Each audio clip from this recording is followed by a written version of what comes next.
मेरे नौजवान साथियों, हमारा देश एक अव्यवस्था की स्थिति से गुजर रहा है।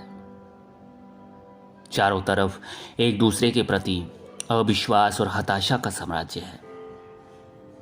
देश के बड़े नेताओं ने अपने आदर्श के प्रति आस्था खो दी है और उसमें से अधिकांश को जनता का विश्वास प्राप्त नहीं है। भारत की आज़ादी के पैरोकारों के पास कोई कार्यक्रम नहीं है और उनमें उत्साह का अभाव है। चारों तरफ अराजकता है, लेकिन किसी राष्ट्र के निर्माण की प्रक्रिया में अराजकता एक अनिवार्य और आवश्यक दौर है।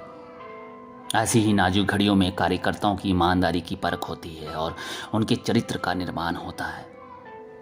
वास्तविक कार्यक्रम बनता है और तब नए उत्साह, नई आशाओं, नए विश्वास और नए जोशो खरोश के साथ काम शुरू होता है। इसलिए इसमें मन ओछा करने की कोई बात नहीं है। हमने कुछ भी हासिल नहीं किया और हम किसी भी उपलब्धि के लिए कुछ भी त्याग करने को तैयार नहीं है। संभावित उपलब्धि में किस संप्रदाय का क्या हिस्सा होगा, यह तय करने में हमारे नेता बस आपस में ही झगड़ रहे हैं। महज अपनी बुज़दिली को और आत्मत्याग की भावना के अभाव को छिपाने के लिए वे असली समस्याओं पर पर्दा डालकर नकली समस्याएं खड़ी कर रहे हैं। यह आराम मतलब राजनीतिक हड्डियों के उन मुट्ठी भर टुकड़ों पर आंखें गड़ाए बैठे हैं, जिन्हें जैसा उनका विश्वास है सशक्त शासकगण उनके सामने फेंक सकते हैं। यह बहुत ही अपमानजनक बात है। जो लोग आज़ादी की लड़ाई में बढ़कर आते हैं, वे बैठकर ये तय नहीं कर सकते कि इतने त्याग के बाद उनकी कामयाबी होगी और उसमें उन्हें इतना हिस्सा सुनिश्चित करना होगा। इस प्रकार के लोग कभी भी किसी प्रकार का त्याग नहीं करते।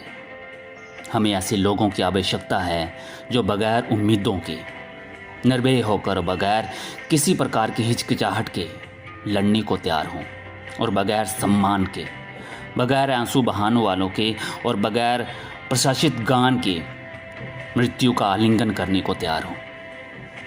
इस प्रकार के उत्साह के अभाव में हम दो मोर्चों वाले उस महान युद्ध को नहीं लड़ सकेंगे जिसे हमें लड़ना है।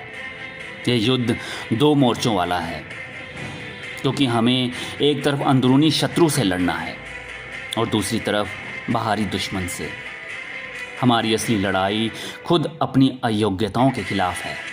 हमारा शत्रु और कुछ हमारे अपने निजी स्वार्थों के लिए उनका फ़ायदा उठाते हैं।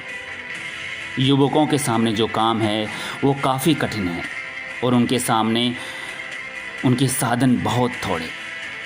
उनके मार्ग में बहुत सी बाधाएं भी आ सकती हैं, लेकिन थोड़े किंतु निष्ठावान व्यक्तियों की लगन उन पर विजय पा सकती है। युवकों को आगे आना चाहिए।